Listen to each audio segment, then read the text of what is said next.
बहू बनी मुसीबत। गांव माधोपुर में शशि बहन का परिवार रहता था। शशि का एक बेटा, बहू और बेटी थी।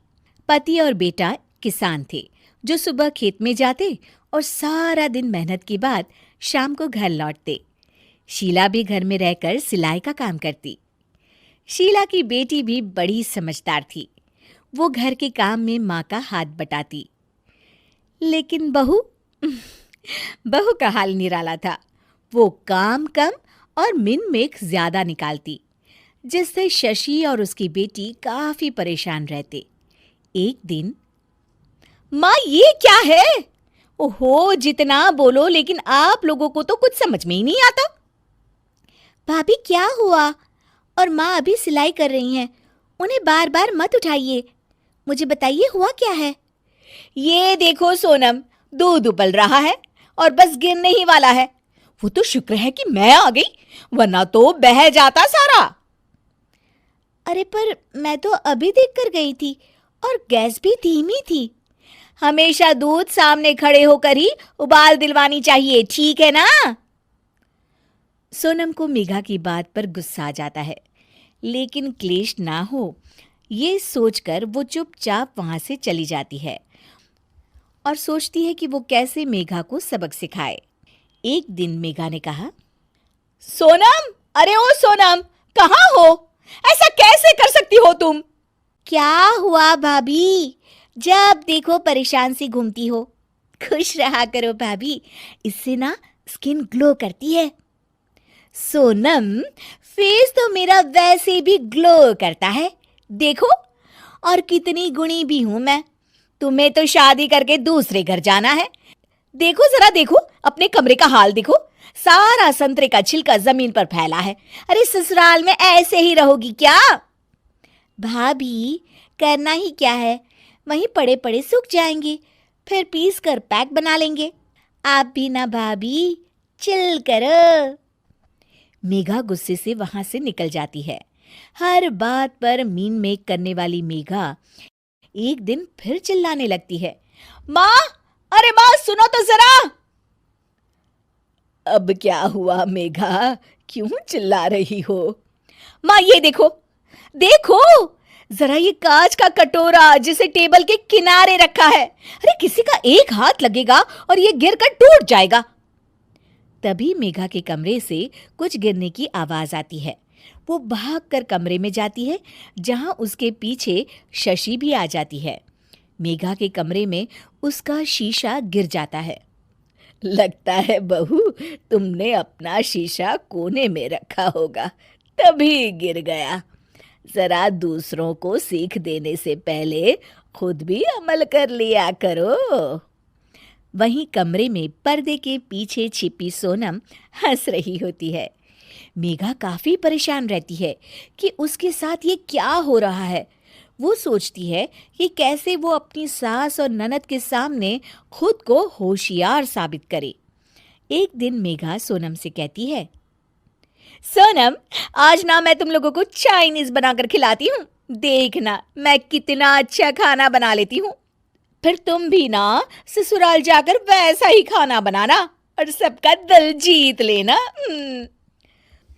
मेघा किचन में जाती है। घर पर आज सभी मौजूद हैं, तो वो लोग भी मेघा के हाथ के खाने का इंतजार करते हैं। किचन में मेघा ढेर सारा चाउमीन बनाती है और हर किसी की प्लेट में डालकर सबको दे देती है। अचानक उसका पति हिमांशु बोल उठता है, थू, थू, क्या है ये? कितना गंदा बना है, छी। मेघा की शक्ल रोनी सी हो जाती है कि तभी सोनम बोल पड़ती है, ओहो भाभी, ये क्या बनाया है? ऐसा बनाऊंगी मैं ससुराल में जाकर, तो वो लोग तो पक्का मुझे भगा देंगे ऐसा खाना खाकर। पूरा घर हंसने लगता है। तभी मेघा की सास कहती है, कोई बात नहीं बहू, कभी कभी ऐसा हो जाता है, पर हाँ, दूसरों को सीख देने से पहले खुद का सही होना सबसे ज्यादा जरूरी होता है।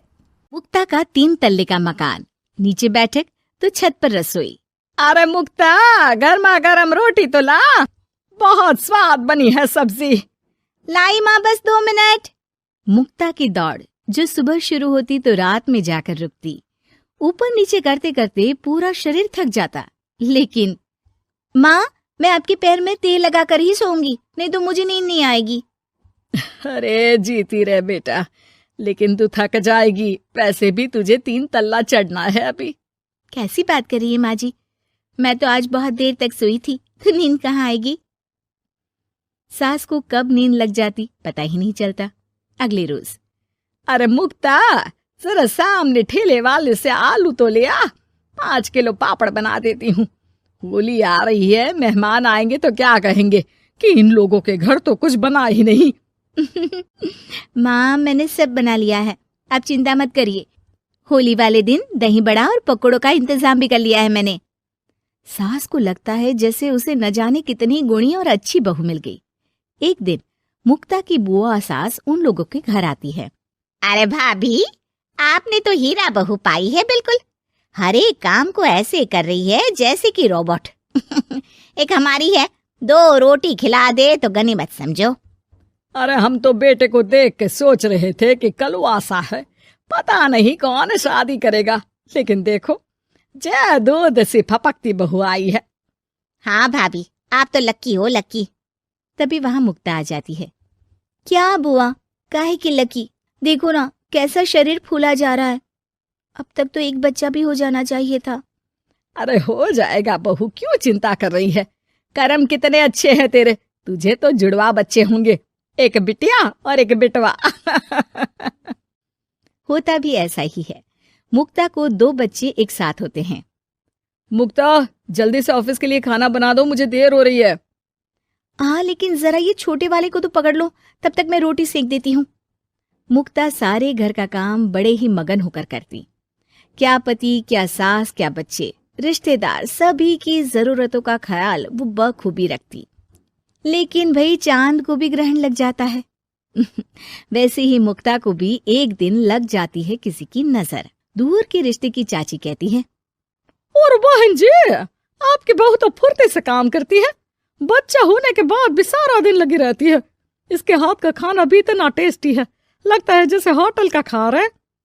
बस फिर क्या था, वो तो चली जाती है, लेकिन लग जाती है नजर मुक्ता को। शाम के वक्त, मुक्ता, कहाँ है बहू? हाँ माँ जी, बोलिए, क्या हो गया, बच्चे को सुला रही हूँ। अरे बेटा, जरा चाय तो पिला दे।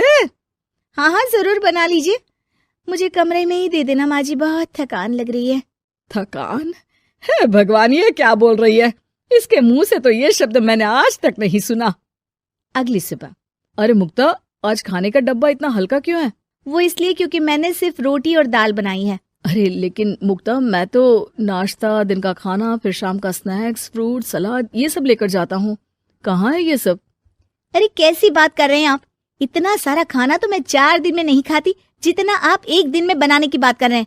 ना जी ना, मुन्ने के साथ जितना हो पाएगा उतना ही करूंगी मैं। मुक्ता की बात सुनकर पति हैरान रह जाता है। तभी वहां बुआ सास आ जाती है। अरे मुक्ता, मेरे नाती का जन्मदिन है, भूल गई क्या? आज शाम को आना, और मुक्ता थोड़ा जल्दी आ जाना, मेरी बहू का हाथ बटा देना।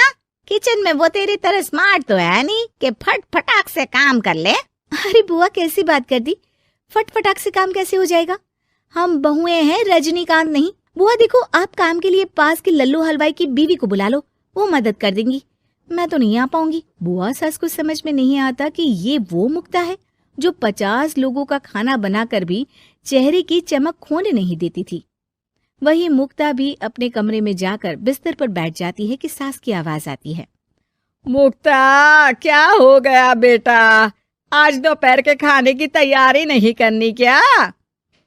अरे माँ जी, अब नहीं होता मुझसे 3 तल्ले में ऊपर नीचे करना, आप लोग रसोई को ऊपर ही ले आओ। अरे पैरों में इतना दर्द होता है कि बता नहीं सकती। अरे लेकिन तू तो बोलती थी कि इससे तू फिट रहती है। अरे काहे के फिट माँ जी, हालत खराब हो रखी है। कौन ऐसा मकान बनवाता है कि जहाँ सोने का कमरा अमेरिका में है तो खाने का लंदन में। अरे रसोई बनानी है तो जाओ अफ्रीका। ना जी ना, मुझसे नहीं होगा इस घर का काम। मुक्ता की बदली हरकत किसी को समझ में नहीं आ रही थी। अरे ये मुक्ता को क्या हो गया है, मुझे तो लगता है इसकी माँ ने पट्टी पढ़ाई होगी। और ना जी ना, मुक्ता की माँ यानी मेरी समधन तो देवी है देवी, वो तो अपनी बेटी को ऐसे संस्कार दे ही नहीं सकती। मुझे माजरा कुछ और ही लग रहा है। तभी वहां मुक्ता हाथ में प्लेट और सब्जी लेकर आ जाती है। माजरा? किस बात का माजरा? खैर माँ जी, जरा ये सब्जी तो काट दीजिए, और हाँ, इसके बाद मैं आटा यहीं दे जाऊंगी, गूंद देना। हाँ हाँ, तू एक काम कर बेटा, गैस चूल्हा भी यहीं दे दे, बना भी दूंगी। अच्छा ठीक है, शाम को उसका भी इंतजाम कर देती हूँ। ये बोलकर मुक्ता वहां से चली जाती है। हे भगवान, ये तो वो मुक्ता है ही नहीं। अरे एक बार तो मुझे याद है, मेरे जूते भी इसने मुझे अपने हाथ से पहनाए थे। तभी सास के दिमाग की बत्ती जल जाती है। हाँ, कल वो कालिया की औरत आई थी ना, खूब तारीफ कर गई, उसके बाद से ही मुक्ता ऐसी हो गई है। फिर तो पक्का मान लो कि तुम्हारी बहू को नजर लगी है। एक काम करो, ये लो राई का दाना, दूर से बहू के ऊपर राम का नाम लेकर फेंक कर आ जाओ, जो नजर लगी होगी यूं भाग जाएगी। फिर क्या, होता भी ऐसा ही है। सास जैसे ही बहू पर राई फेंक कर वापस आती है, थोड़ी ही देर में मुक्ता भी आ जाती है। अरे माँ जी, आप ये सब्जी लेकर क्यों बैठी है? ना लाइए, मुझे दीजिए। और चाची, अब तक आपके हाथ में चाय का प्याला नहीं आया, रुकिए मैं अभी लेकर आई। मुक्ता के जाने के बाद सास चैन की सांस लेती है। तो हमें उम्मीद है कि आपको हमारी ये कहानी पसंद आई होगी। कृपया हमारे चैनल को सब्सक्राइब करें और सभी अपडेट्स के लिए बेल आइकन जरूर दबाएं। और हाँ, वीडियो लाइक और शेयर करना मत भूलिएगा। Bye bye.